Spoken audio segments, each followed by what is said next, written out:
2018 সালেই আওয়ামী লীগ সরকার পড়ে যেতে পারত। আওয়ামী লীগ সরকার যে 2018 সালে পতন ঘটতে পারত তার বেশ কিছু নমুনা ছিল। একটা ভিডিও প্রথমে দেখি, তারপরে আমরা সেই আলোচনায় যাব। আপনাদেরকে জানাতে চাই, একটু আগে জিগাতলায় আমাদের এই ছোট ভাইদেরকে একজনের চোখ তুলে ফেলা হয়েছে এবং দুইজনকে মেরে ফেলা হয়েছে। আপনারা সবাই একসাথে হন, প্লিজ ওদেরকে প্রোটেকশন দেন। বাচ্চাগুলো আনসেফ অবস্থায় আছে, প্লিজ আপনারা রাস্তায় নামেন, প্লিজ রাস্তায় নামেন, প্লিজ রাস্তায় নামেন এবং ওদেরকে প্রোটেকশন দেন। যদি সরকার প্রোটেকশন দিতে না পারেন তাহলে আপনারা মা বাবা হয়ে ভাই বোন হয়ে বাচ্চাগুলোকে প্রোটেকশন দেন। এটা আমার রিকোয়েস্ট। আমি একজন এই দেশের মানুষ, একজন নাগরিক হিসেবে আপনাদের কাছে রিকোয়েস্ট করছি যে জিগাতলায় একটু আগে একটি স্কুলের ছেলের চোখ তুলে ফেলা হয়েছে এবং দুইজনকে মেরে ফেলা হয়েছে এবং একটু আগে ওদেরকে অ্যাটাক করা হয়েছে, ছাত্রলীগের ছেলেরা সেটা করেছে। প্লিজ ওদেরকে বাঁচান। জিগাতলায় আছে, তারা জিগাতলায় আছে। আপনারা এখনই নামবেন, আপনাদের বাচ্চাদেরকে নিরাপদ জায়গায় নিয়ে যাবেন। এই ভিডিওটার কথা অনেকের মনে থাকতে পারে, অনেকে আবার ভুলে থাকতে পারেন, বিশেষ করে নতুন প্রজন্মের যারা, তাদেরকে মনে করিয়ে দিচ্ছি।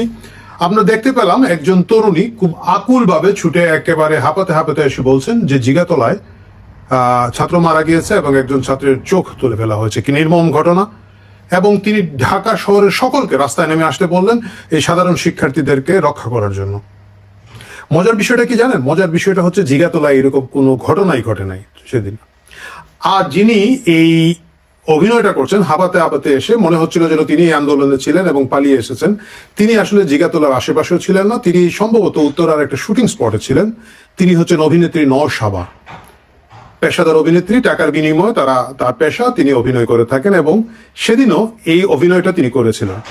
পরবর্তীতে যদিও তিনি বলেছেন যে আমাকে যেভাবে বলা হয়েছিল, যেভাবে তথ্য দেওয়া হয়েছিল আমি সেভাবে বলেছি।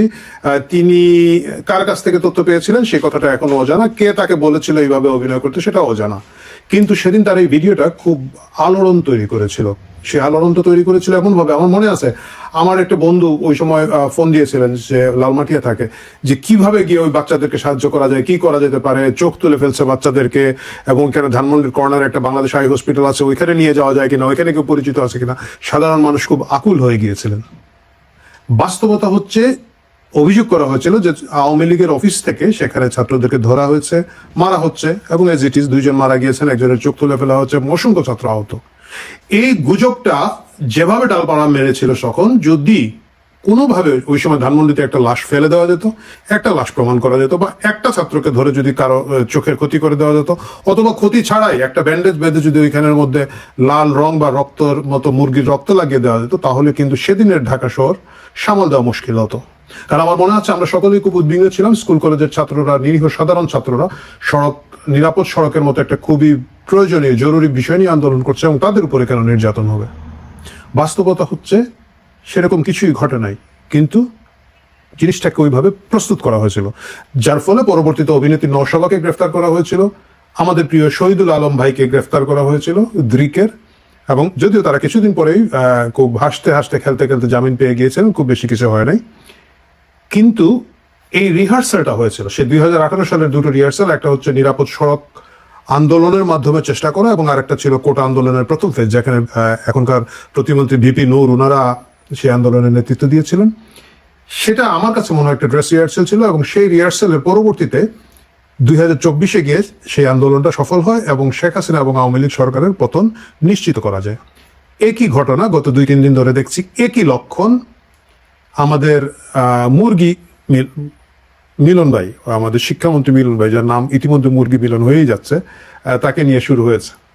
দুটো ঘটনার মধ্যে কিন্তু একই ধরনের মিল আছে। আপনি দেখবেন যে খুবই একটা নন ইস্যুকে ইস্যু বানানোর চেষ্টা হয়, খুব ভাগ্য ভালো থাকলে একটা ইস্যু পাওয়া যায়, অথবা একটা নন ইস্যুকে ইস্যু বানানোর চেষ্টা। যেমন ধরেন এখানে মিলন সাহেব, তার দোষ আছে, তিনি একজন মন্ত্রী হিসাবে বর্তমান যুগের জন্য মিসফিট, অযোগ্য। এ বিষয়ে আমি নিজেও একাধিক ভিডিওতে বলেছি। কিন্তু তিনি একটা প্রাইভেট কনভারসেশনে একজনকে টেলিফোনে বলছেন, এরা তো ফার্মের মুরগির মতো, আজকালকার বাচ্চাদেরকে অনেকেই আদর করে, বিশেষ করে ইংলিশ মিডিয়ামের বাচ্চাদেরকে ফার্মের মুরগি। এটা কিন্তু আপনারাও আশেপাশে শুনে থাকবেন। এই নন ইস্যুকে কিন্তু একটা বিরাট ইস্যু করে গত কয়েকদিন ধরে ঢাকা শহরে পরীক্ষার মাঝেও এবং এই বৃষ্টি ও রোদের খেলার মধ্যেও খুব জমজমাট আন্দোলন চলছে। এবং আন্দোলনগুলো আজকাল ইংরেজিতে নাম হয় মার্চ টু অমুক জায়গা, মার্চ টু তমুক জায়গা, এবং সেটা শুরু হয়ে গিয়েছে।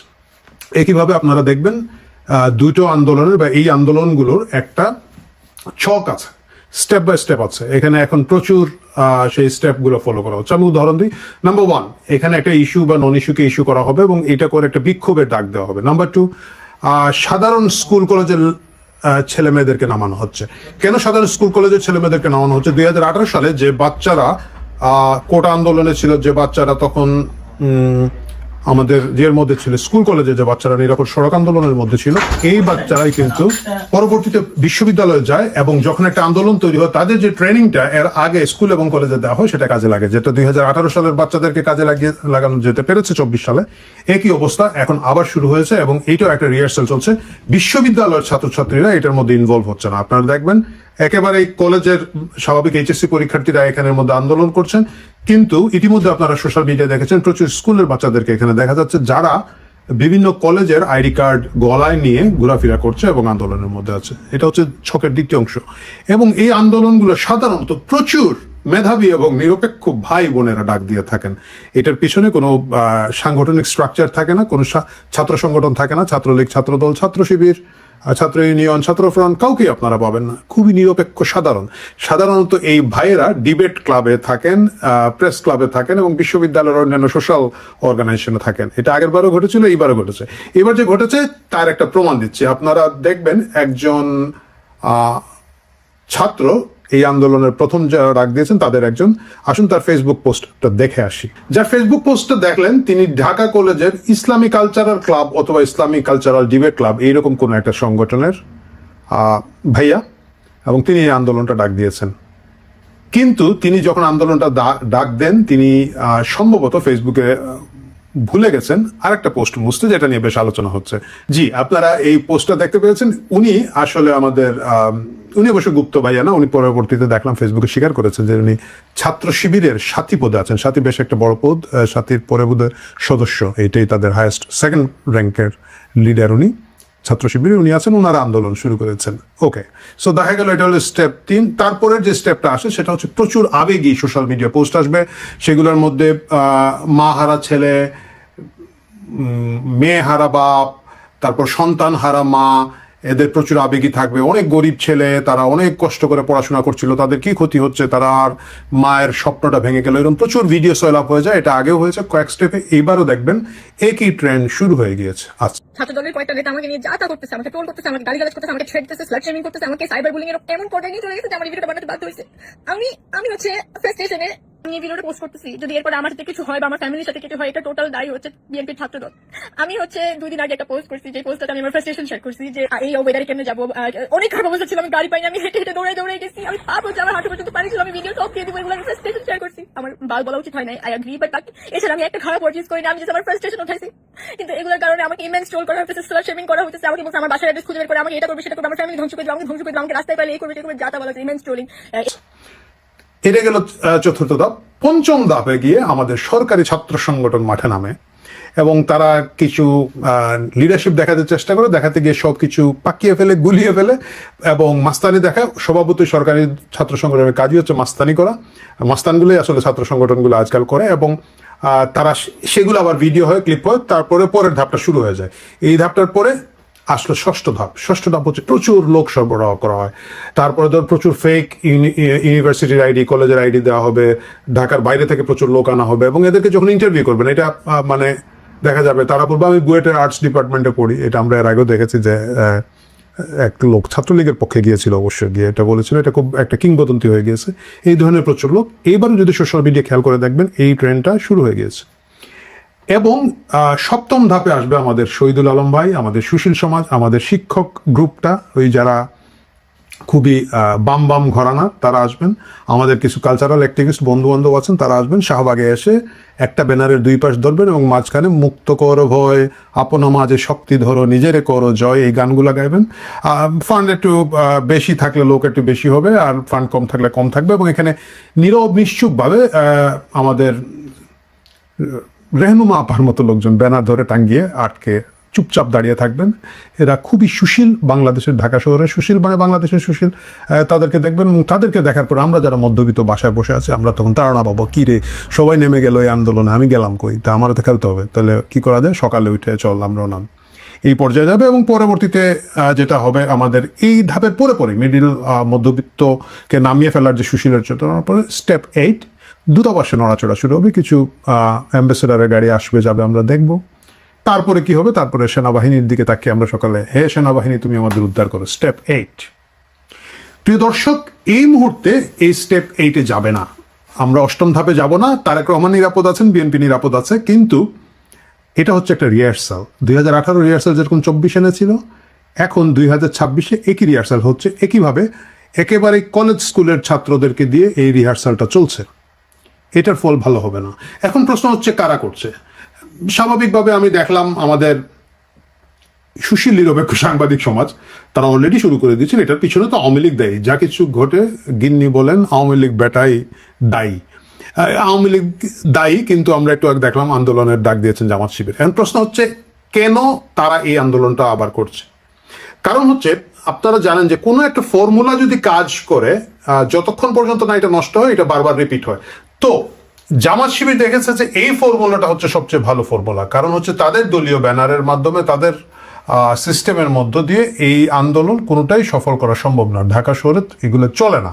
সুতরাং তারা তাদের সেই যে সম্প্রতি 24 সালে যে আন্দোলনের ছক এবং ফর্মুলার মাধ্যমে তারা সাকসেসফুল হয়েছিল, এবং যেহেতু একেবারে টাটকা স্মৃতি, টাটকা ম্যানেজমেন্ট, সেটাকে দিয়ে তারা, আমার মনে হচ্ছে পরবর্তী ব্যাচ রেডি করা হচ্ছে। এবং আজকে এই ফার্মের মুরগি বলার মতো একটা টেলিফোন কনভারসেশনের তুচ্ছ ঘটনা নিয়ে 3 দিন ধরে আন্দোলন চলছে, এবং আরো 2-1 দিন এটা চলবে। চলার মাধ্যমে এখান থেকে কিছু লিডার ক্রিয়েট হবে, এদেরকে লক্ষ্য করা হবে, এদেরকে ট্রেনিং মেনিং দিয়ে পরবর্তীতে আনা হবে। এখন প্রশ্ন হচ্ছে যে কেন ভাই তাদের এত মাথা ব্যথা কেন? আওয়ামী লীগ এটা ফেসিবাদ ছিল, আওয়ামী লীগ এটা স্বৈরাচার ছিল, খারাপ দল ছিল, তার বিরুদ্ধে ছিল। বিএনপি তো ভালো, তারেক রহমান ভাই কত ভালো, সুন্দর করে গাড়ি চালান, 150 টাকার ভাত খান, তার বিরুদ্ধে কেন জামাত শিবির যাবে? ইনফ্যাক্ট জামাত এবং বিএনপি তো তারা রুমিন ফারহানার ভাষায় একই মায়ের পেটের 2 ভাই। তো মায়ের পেটের 2 ভাই যারা গত 20 বছর, যদি ভাই নাও হয়, 20 বছর তো একই ছাদের নিচে সংসার করেছে। সরি, কথাটা বোধ অন্যদিকে চলে গেল, যাই হোক, ওইসব বাজে কথা শুনেন না। তাহলে তারা কেন আন্দোলনে বিএনপিকে মানে বিএনপির বিরুদ্ধে এই কাঠি নাড়ছে এবং লং টার্ম প্ল্যান করছে?